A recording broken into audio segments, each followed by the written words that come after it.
మీరు రవితేజ గారు అమితాబ్ బచ్చన్ గారు ఫ్యాన్స్ అనే ఈ టైటిల్ పెట్టారా లేకపోతే రిలవెంట్ ఉంటుందా స్టోరీకి ఏదైనా?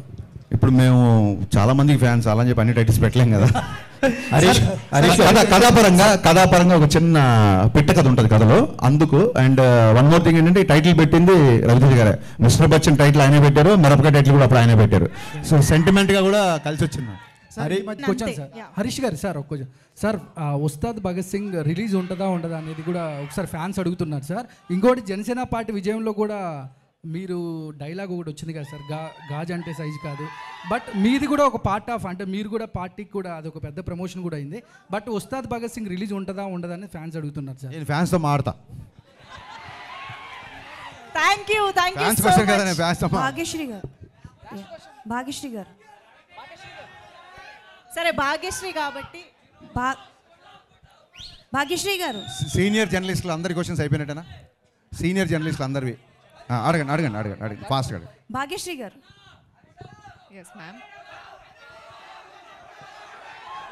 ఒక్క నిమిషం ప్లీజ్ క్వశ్చన్ తీసుకుందాం. భాగ్యశ్రీ గారు అడిగేసి అంజలి.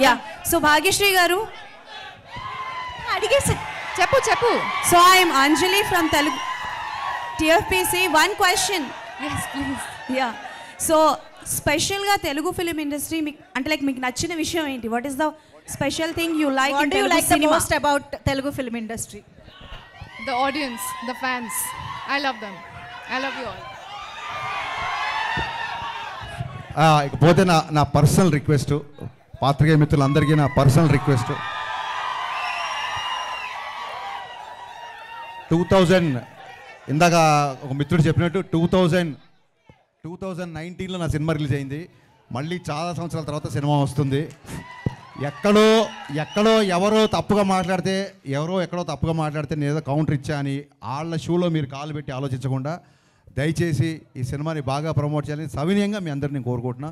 Thank you so much. Thank you so much Harish Shankar గారు, టీజీ విశ్వప్రసాద్ గారు. ఒకటి, ఇన్కమ్ ట్యాక్స్కి సంబంధించి ఒరిజినల్గా ఇన్కమ్ ట్యాక్స్ డిపార్ట్మెంట్లో జరిగే ఇష్యూస్ ఏమైనా చూపిస్తున్నారా? ఒక ప్రశ్న. రెండో ప్రశ్న, సురేష్ కొండరెడ్డి గురించి మాట్లాడారు కాబట్టి ఒకటి అడుగుతాం. అడగండి సార్. ఫిలిం క్రిటిక్స్ అసోసియేషన్కి మీరు ఒక లెటర్ ఇవ్వండి. ఓకే. యాజ్ అ డైరెక్టర్గా దాన్ని ఫిలిం క్రిటిక్స్ అసోసియేషన్ వాళ్ళు ఏమైనా యాక్షన్ తీసుకుంటారేమో చూద్దాం. ఓకే. ఇంకోటి, ఇంతమంది డైరెక్టర్లు ఉండగా ఇండస్ట్రీలో హరీష్ శంకర్ అనే వ్యక్తి ఎందుకు కాంట్రవర్సీ అవుతున్నాడు? ఒకటే సార్, ఇంతమంది డైరెక్టర్లు ఉండగా హరీష్ శంకరే కాంట్రవర్సీ అవుతున్నాడు అనేది మీ ఒపీనియను. నేను దాన్ని 100% ఏకీపించను. సెకండ్ థింగ్ ఏంటంటే అందరు డైరెక్టర్లు ఒకేలా ఉంటారు సార్. ఒక్కో సినిమా తీద్దామని వచ్చాం కదా, ఒక్కొక్కళ్ళ నేచర్ ఒకలా ఉంటుంది. కాంట్రవర్సీ అనే కంటే కూడా నేను ఏదో ఇప్పుడు నా డైలాగ్కి సినిమాలో చప్పట్లు కొడతారు. సో మీ దగ్గర చప్పట్లు కొట్టించుకోవడానికో లేకుంటే మీ మీద కౌంటర్ వేస్తే ఏదో అంటారని కాదు. నేను ఇప్పుడు సురేష్ కొండరెడ్డి గారితో ప్రవర్తించినట్టు మీతో ఎప్పుడు ప్రవర్తించి ఉండను నాకు తెలిసి. అలాగే ఇంకోళ్ళతో ఎప్పుడు ప్రవర్తించి ఉండను. అండ్ కమింగ్ టు ఎక్కడైతే నిజాయితీ ఉంటుందో అక్కడ వాల్యూమ్ ఎక్కువ ఉంటుందండి, ఆ గొంతుకు వాల్యూమ్ ఎక్కువ ఉంటుంది. సో గతంలో జిహెచ్ఎంసీని ట్యాగ్ చేస్తూ కానీ లేకుంటే డ్రైనేజ్ సిస్టమ్స్ కానీ ఒక చోట అనాథరైజ్ కన్స్ట్రక్షన్ జరుగుతుండే మా ఇంటి పైన వాళ్ళు చిన్నపిల్లలు నిద్రపోకుండా ఏడుస్తుంటే రైట్ అంతా వాళ్ళు కాంక్రీట్ వర్క్ చేస్తుంటే కానీ నేను ట్వీట్ చేశాను. సో బేసిక్గా కొంచెం కన్సర్న్ ఉన్నవాళ్ళు డెఫినెట్గా అదేమంటారు, చెట్లున్న పళ్ళున్న చెట్టుగా రాళ్ళ దెబ్బలు ఉంటాయి కాబట్టి కాంట్రవర్సీలు. ఓకే.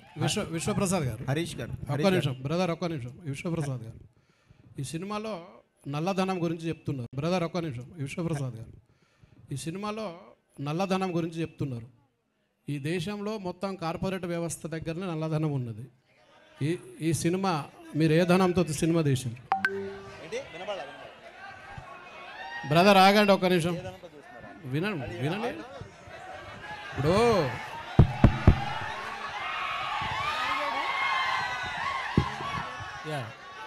నేను ఒక పవన్ కళ్యాణ్ ఫాలోవర్ అండి, నాకు అదే ధైర్యం.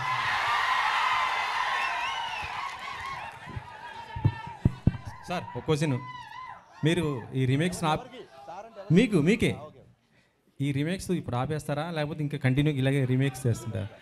సినిమాలన్నీ కూడా రీమేక్ చేస్తున్నారు కదా, మీకు రీమేక్ డైరెక్టర్ అనే పేరు సోషల్ మీడియాలో బాగా. Thank you for the complement.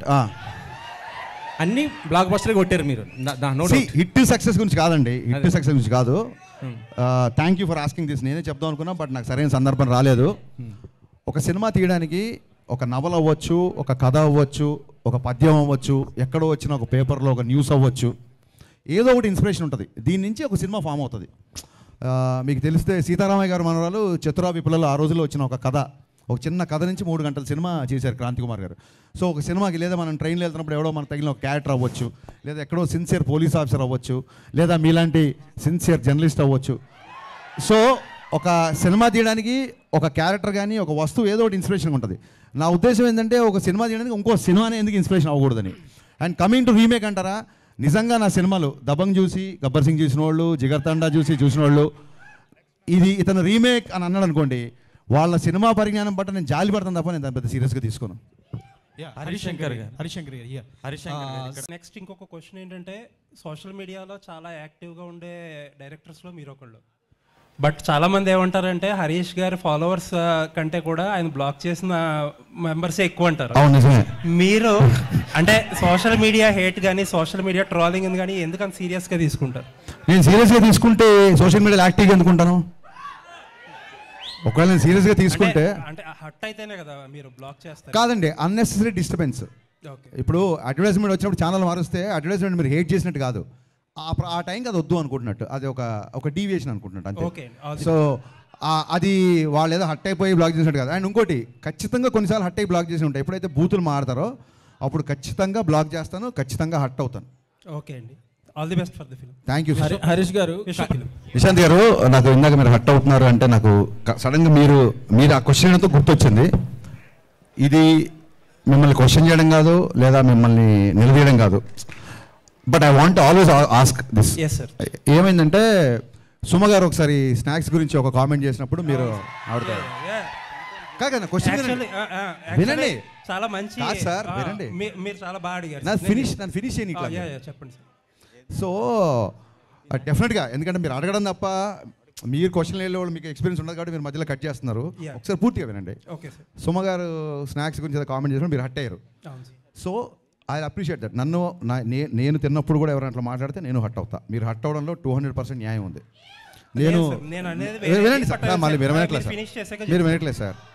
So ఏంటంటే ఒక చిన్న ఫుడ్ విషయంలో మీరు దీన్ని ఇలా స్నాక్స్లా తినే బదులు భోజనాలు చేసినప్పుడు మీరు హట్ అయ్యారు. అది ఎమోషన్స్తో ఉంటాం సార్, మీరైనా మేమైనా అందరం ఒకటే కదా. అలాంటిది ట్విట్టర్లో కొన్ని కామెంట్స్ ఎలా ఉంటాయంటే పేరెంట్స్ని ట్యాగ్ చేస్తూ లేకపోతే ఇంకోటి బూతులతో ఉంటుంది. సో హర్ట్ అవడం అనేది సహజం, అది మీకు అర్థమైంది అనుకుంటా. నెక్స్ట్ థింగ్, ఆ తర్వాత మీరు ఏం చేశారంటే ఆవిడతో మీరు, ఎందుకంటే నాకు ఓన్లీ మీ వీడియోనే చూశాను, మిగతా జర్నలిస్ట్ ఎవరు రియాక్ట్ అయ్యారు లేకపోతే వాళ్ళందరి తరఫున మీరు రియాక్ట్ అయ్యి ఉంటారు. 100% కరెక్ట్. ఆవిడతో సారీ ఏదో చెప్పించారు, ఇట్స్ ఓకే.